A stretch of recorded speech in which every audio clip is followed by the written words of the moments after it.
तो हेलो मेरे प्यारे बच्चों, कैसे हो आप सभी। सभी के ही डिमांड पर, आप सभी के ही भारी कमेंट पर आज हम ये वीडियो लेकर आए हैं जिसमें हम फर्स्ट केमिस्ट्री के पूरे 25 महत्वपूर्ण प्रश्न बताने वाले। और आप सोच रहे होंगे सर अगर इन 25 क्वेश्चंस को हम तैयार करते क्या एग्जाम में एक भी क्वेश्चन छूटेगा? नहीं छूटने वाला। आज तक एग्जाम में जो भी क्वेश्चन पूछा गया है इन्हीं क्वेश्चंस में से ही पूछा गया और हमेशा पूछा जाएगा। तो आप बस इन 25 क्वेश्चन को अच्छे तरीके से इस वीडियो में देख लीजिएगा, समझ लीजिएगा। तो लास्ट तक वीडियो को बने रहिए। 100% नहीं 200% गारंटी है, पूरा नंबर आपको ही मिलने वाला है।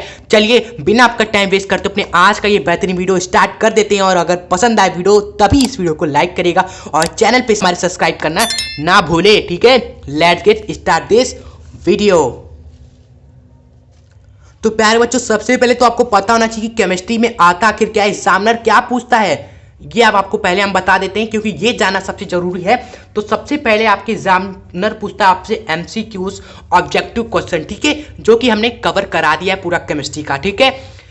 पूरे लिंक डिस्क्रिप्शन बॉक्स में मिल जाएगा। उसके बाद सेकेंड चीज आपसे पूछता है थ्योरी वाले क्वेश्चन, ठीक है। और थर्ड में आपसे पूछता है दोस्तों न्यूमेरिकल वाले क्वेश्चन या फिर कैलकुलेटिव क्वेश्चन, जो आपको कैलकुलेशन करना होता है, जैसे संकड़ निकालना हो गया, आपका हो गया क्वांटम संख्या निकालना हो गया, ऐसे, ठीक है। तो थ्योरी वाले क्वेश्चन आज हम आपको बताएंगे फर्स्ट केमिस्ट्री के। न्यूमेरिकल एवं कैलकुलेशन वाले क्वेश्चन आज हम आपको बताएंगे फर्स्ट केमिस्ट्री के। 100 में से 50 नंबर यहां पर आपका क्लियर हो जाएगा, ठीक है। शुरू करते हैं। वह है आपकी मोलरता एवं मोललता की परिभाषा, ठीक है। उसके बाद आपका जो क्वेश्चन है सबसे ज्यादा इंपॉर्टेंट वह है पॉली व मुंड का नियम लिखिए। ये देखिए कई बार एग्जाम में पूछा गया है। तो जो सबसे ज्यादा इंपॉर्टेंट क्वेश्चन है ना, उन क्वेश्चंस को हम यहां पर देखिए रेड कलर से टिक भी कर दे रहे हैं खटक से, ठीक है। और बात है कि सर इन क्वेश्चन का हमें आंसर कहाँ मिलेगा, ये मोलरता एवं मोललता कहाँ से पढ़ेंगे, सब कुछ कराया है पैरा स्टूडेंट।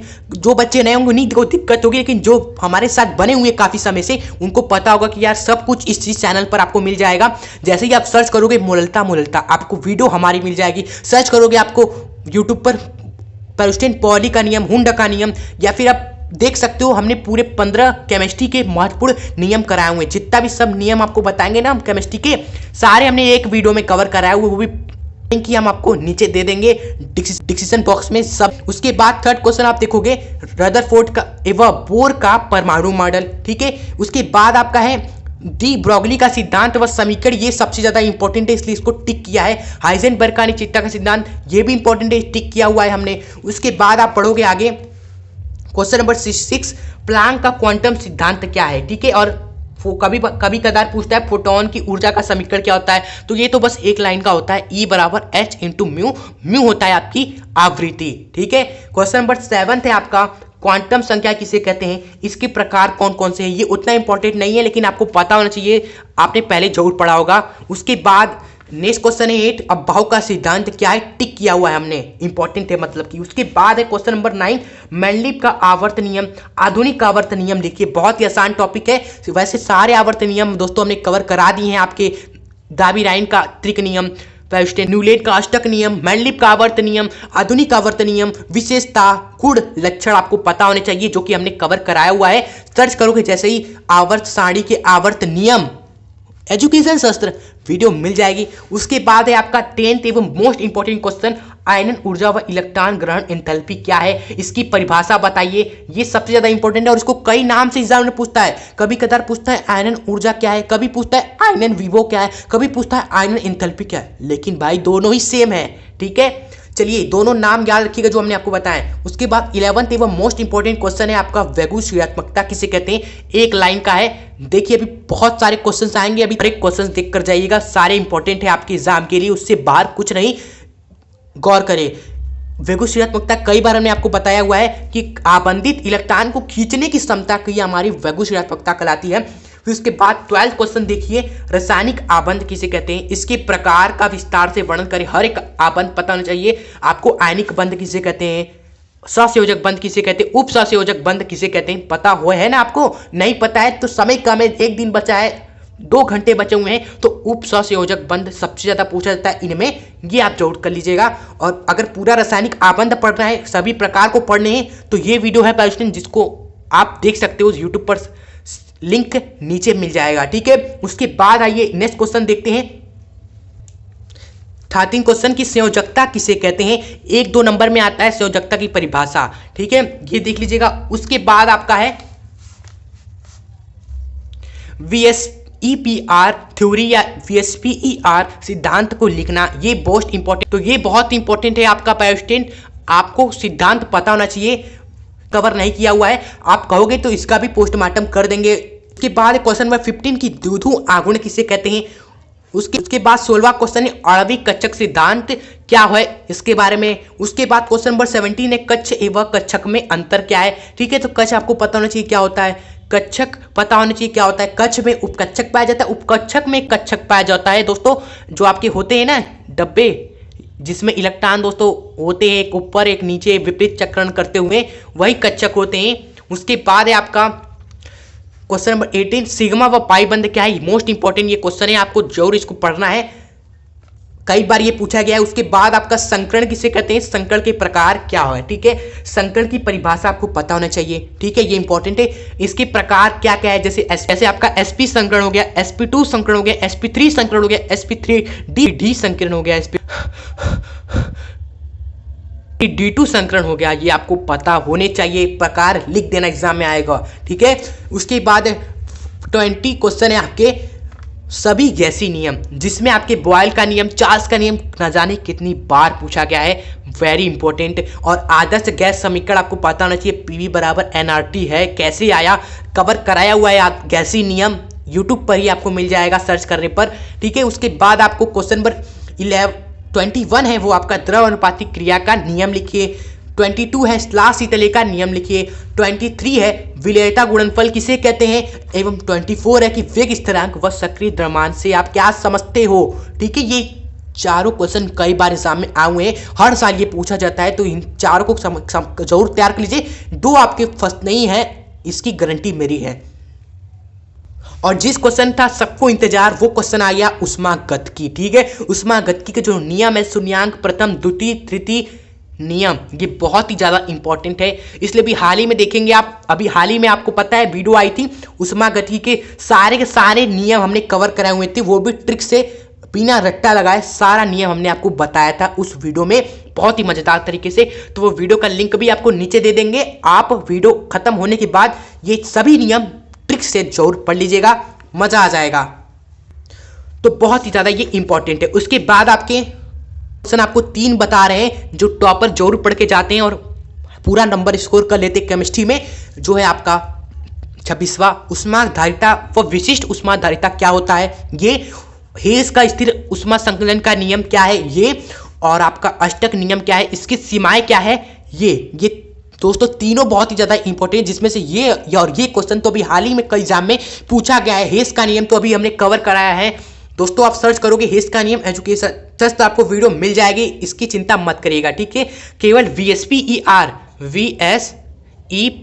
जो थ्योरी है बस वही आपका बच गया है, कमेंट करोगे तो उस पर वीडियो जरूर आ जाएगी, ठीक है। चलिए अब आपने आपसे कहा था कि यार केमिस्ट्री में न्यूमेरिकल कैलकुलेटिव क्वेश्चन भी आते हैं, तो उसके लिए भी तो आपके 5 से 10 नंबर के क्वेश्चन आते हैं, तो उसका क्या निपटारा है, वो ये है जो आपको पढ़ के जाना है, इसको फोड़ने के लिए इन सभी क्वेश्चंस को, वह आपका संकरण निकालना आपको आना चाहिए। आपका हो गया आदर्श गैस समीकरण, न्यूमेरिकल आता है कई बार दोस्तों, ठीक है। उसके बाद आपकी मोलरता एवं मोलरता ज्ञात करना, इस पे न्यूमेरिकल आता है, कैलकुलेटिव क्वेश्चन बहुत ही इजी आता है, जो कि हमने मोलरता एवं मोलरता पढ़ाया भी है और न्यूमेरिकल भी कराया था उसमें, ठीक है। उसके बाद 4 क्वेश्चन सबसे ज्यादा इंपॉर्टेंट, इलेक्ट्रॉनिक विन्यास लिखना, हमने आपसे कह दिया आप Na+ का इलेक्ट्रॉनिक विन्यास लिख लोगे ना, हमने आपसे कह दिया दोस्तों कॉपर +2 का इलेक्ट्रॉनिक विन्यास लिख लेना, आपको आना चाहिए सभी, जो कि इलेक्ट्रॉनिक विन्यास लिखना भी हमने आपको सिखा रखा है एक ही वीडियो में पूरा, ठीक है। उस बता रहे चुंबकीय आघूर्ण निकालना, चुंबकीय आघूर्ण मतलब कि म्यू का मान, और ये होता है आपका अंडर रूट में n × n+2, ठीक है। ये फॉर्मूला याद रखना, n आपका क्या है सर, और यहाँ पर जो n होता है ना, वो आपकी अयुग्मित इलेक्ट्रॉन की संख्या होती है, जितने भी सारे अयुग्मित इलेक्ट्रॉन की संख्या होती है ना, उन्हीं को हम n का मान कहते हैं। ये एग्जाम्पल से समझ के जाओ, आता ही है एग्जाम में कई बार, हमने कह दिया 3D2 के लिए आप म्यू का मान क्या होगा आप बताओ, तो आप पहले इसका ऑर्बिटल बनाओगे, तो ध्यान से देखिएगा, सबसे पहले इलेक्ट्रॉन को भरो, कितने होते हैं, डी में 5 कक्षक होते हैं ना, तो 1 2 3 4 5, 2 इलेक्ट्रॉन है, 2 भर दिया। अयुग्मित कितने हैं? 2 इलेक्ट्रॉन सर अयुग्मित है, तो n का मान आपका यहाँ से 2 आ गया। बस इसी फॉर्मूला में रख दो, आपका म्यू का मान आ जाएगा 2 गुणे 4, यानी कि रूट में 4 बोर मैग्नेटेन। इसका यूनिट होता है बोर मैग्नेट। ठीक है, अब बात आई लास्ट ना, कैसे आता है इस पे क्वेश्चन, ये भी सर बता दीजिए। कैसे क्वांटम संख्या पे क्वेश्चन आता है सर बता दीजिए।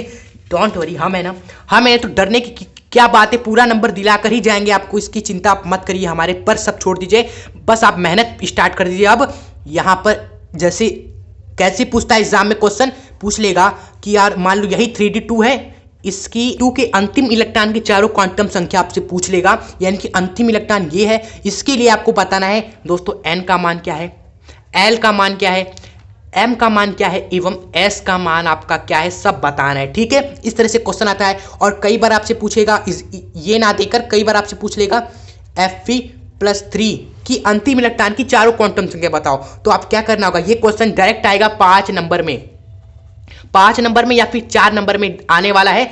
कहेगा इसकी अंतिम इलेक्ट्रॉन की चारों क्वांटम संख्या बताओ 3d2 ना देकर, तो इसका इलेक्ट्रॉनिक विन्यास लिखोगे 1s2 2s2 3p6 3p, जो भी भरोगे लास्ट में जो कक्षक होगा ना, लास्ट में जो कक्षक होगा 4s 3p जो भी होगा उसका आप स्ट्रक्चर बनाओगे, फिर अंतिम इलेक्ट्रॉन देखोगे और ये सब मान लिखोगे। ठीक है, तो इस तरह क्वांटम संख्या पे क्वेश्चन पैराशूट कई बार कई पेपर्स में 100% पूछा गया है और आएगा भी। ठीक है, तो एंड लास्ट एंड फाइनल जिसपे न्यूमेरिकल बनता है 3 नंबर या 4 नंबर का, वो पीएच मान निकालने से बनता है। और ये हमेशा एग्जाम में कोई भी पेपर उठा के देख लो आता ही है। तो पीएच मान बहुत ही ईजी है, कहीं से पढ़ने की जरूरत नहीं है। जैसे एग्जाम में देखो हाल ही में आया था अभी कि 10⁻⁻4 मोल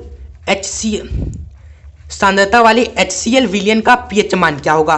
तो पीएच मान का बस फॉर्मूला बस याद रखिएगा, ये होता है माइनस का लॉग ऑफ H प्लस की जो सांद्रता है वो। ठीक है, बस माइनस का लॉग लिखो, H प्लस की सांद्रता हमेशा, तो बस यही सांद्रता यहां पर रख देना 10⁻⁻4, और ये सॉल्व करने पर आपका आ जाएगा 4 पीएच मान। ठीक है, तो इस तरह के क्वेश्चन बनते हैं और ये फॉर्मूला बस याद रखिएगा, पीएच मान उड़ाते चलोगे। इन क्वेश्चंस को आप तहे दिल से बढ़िया से पढ़ लीजिए, जो सबसे ज़्यादा इंपॉर्टेंट थे, जैसे इलेक्ट्रॉनिक विन्यास हो गया, संकरण हो गया, और ये चुंबकीय आघूर्ण हो गया, और क्वांटम संख्या हो गया, उन सभी पर हमने टिक भी कर दिया है।